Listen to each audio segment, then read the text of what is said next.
Mountain of Mirrors, an endless quest book. You can just barely see the end of the staircase. It looks like a path leads from it to the mushroom forest, the river and the mysterious ice pillar beyond. To your right there is a ledge leading around the side of the mountain. A dark opening is visible at the end of the ledge. I had to flip a coin to find out the end because the voting. And heads won, which was number 1. So we're going to follow the staircase. You can just see the bottom of the steps when you hear and feel great thudding footsteps. Soon you see a 15-foot frost giant striding toward you through the mushroom forest. Its ice-blue body is heavily muscled and covered with silver and leather armor. A shaggy mane of blonde hair tumbles over its shoulders. Hawk-like amber eyes peer out from beneath frosty eyebrows. A blonde mustache flows into the beard that nearly covers its broad chest. Your knees start to shake. Pressing against the icy wall, you hope it won't see you. The giant slashes its way through the mushroom forest with a very enormous double-edged battle axe, and suddenly you recognize it as the frost giant you met on the ledge outside. You wonder why the ground is shaking. The frost giant is a huge monster, but it is not large enough to make the ground shake under its own feet. Suddenly, the giant turns and points a huge stubby finger upward. Go home.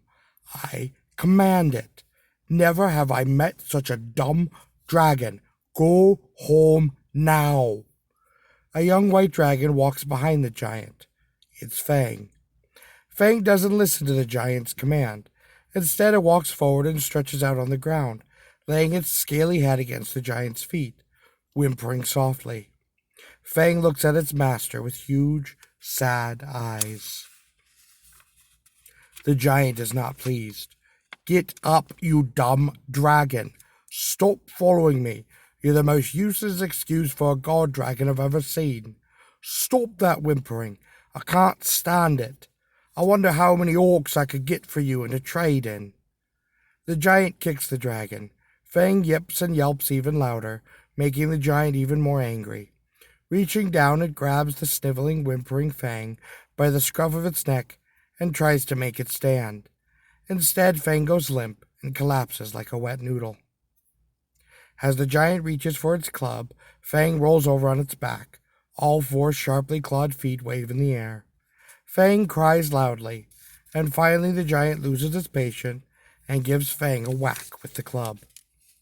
Fang springs angrily to its feet and blasts a spray of frost directly at the giant. The frost cone covers the giant with ice from head to toe. Attacking a frost giant with frost is like pouring water on a duck. It's useless, and usually only makes the giant angrier. It smacks Fang again with the club and kicks it on its scaly rump. Get home, or no young maidens for dinner. The last threat seems to finally affect the dragon. After a few half-hearted frosty bellows, it flaps its great white wings and lurches clumsily upward. Fang flies away, heading in the direction of the ice pillar. You wonder if this is where the giant and the dragon live, and resolve to be very careful if you ever travel that way. The giant then turns around and starts walking toward the staircase. You are so interested in watching the giant and the dragon that you begin to forget about your own safety. You look around frantically for a place to hide. You see nothing but the stairs, the ledge behind you, and some strange clumps of blue-white ice against the wall.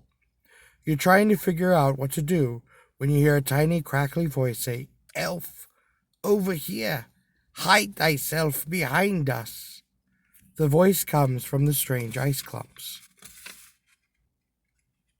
At any moment, the giant will see you. You have several choices. Vote 1 if you choose to just try and run away.